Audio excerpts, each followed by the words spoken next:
another shoe review today, and today's shoe is the Hoka Conquest. This is actually my first pair of Hokas, and I've wanted to try them for a while, but just really haven't for just no real good reason. A lot of friends that have used them really swear by them, and they're getting more and more popular. So thought I'd give them a try. Doing a lot of training, obviously this spring, and a lot of racing this summer. So wanted to give them a try and just see what they're like. So I have the Hoka Conquest here. As you can see, this is a pretty uh, beat up and dirty version. I have probably a couple hundred miles on this shoe and 200 milers on it. So it is a pretty durable shoe, what I found out already. And this is actually a road version shoe, but I've been using it for the roads training and a lot of trail racing as well. So overall, this is a kind of the newer version or the newer road version shoe that they have. They have a bunch of different trail shoes as well. The reason I kind of went with this one was it had kind of that medium comfort level or support. There's versions that have a lot more give within their cushion and their support, and then there's other ones that are a lot more firm within their midsole. And this was kind of in between, so I thought it would be a good fit, and it's really worked really well. The shoe, this one is size 9, and it's just under 12 ounces, so it's not a super light shoe, but it really feels really light for how big it is. It does come with both the quick lace here and just normal laces, and the heel drop for this shoe is right around 5 millimeters, so it's a pretty minimal shoe, a pretty neutral shoe overall, and does have a great feel to it. You do feel like you are a little up, up higher off the ground. Obviously, it has a really big sole here and a lot of cushion, but it's not really, I guess, too soft in my opinion. So I've done some faster tempo work with these and on the roads, and still felt that they were pretty responsive and firm enough.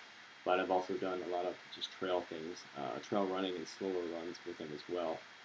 As you can see, there's not a whole lot of cleat or grip to these. These are the road version, and I do use them for trails, mostly because the trail racing I've been doing this year is mostly 100 milers, and so I'm moving just a lot slower. So I don't really need a really too rugged of a cleat or anything. And the trails that I'm particularly running on this year just aren't super technical or muddy, where I'd need a lot of extra grip from a trail shoe. So the main advantages I think for me with this shoe is that added cushion and level of protection for your feet. It really helps just from a training standpoint. Even the kind of your knees and joints don't feel quite as sore when you're running on these, just because you have that extra cushion and extra kind of protection from some of that pounding on your legs. But they also do a great job of just protecting your feet overall. I ran Western States this June, and the first 30 miles had a little more minimal trail shoe on, and just some of the rocks and different things on the trail that I was trying to run pretty hard really beat up my feet. And if I had the Hokas on throughout the whole race, probably would have saved my feet a little bit more. I switched to these after about mile 30, kind of the first opportunity I got, and really didn't have to worry as much. So the real advantage for me with these is really protecting your feet, and that's the thing that really gets beat up when I do a lot of trail racing, especially doing ultras, is beating up my feet. And so when you're just going over rougher terrain with rocks and ruts and everything, you don't have to quite have to step so gingerly or so have such care as to where you're stepping. You can kind of be a little more liberal. And then just in general, going down hills, specifically on trails, you can kind of bomb some of those hills, and it'll save your feet, and also save a little bit of your quads and joints too, just because of that added protection and cushion. So definitely a shoe I recommend, and going to take a look at some of the other options and some of the other trail version shoes as well. But again, great results with these. I again have probably over 400 miles on them right now, and they still feel pretty good.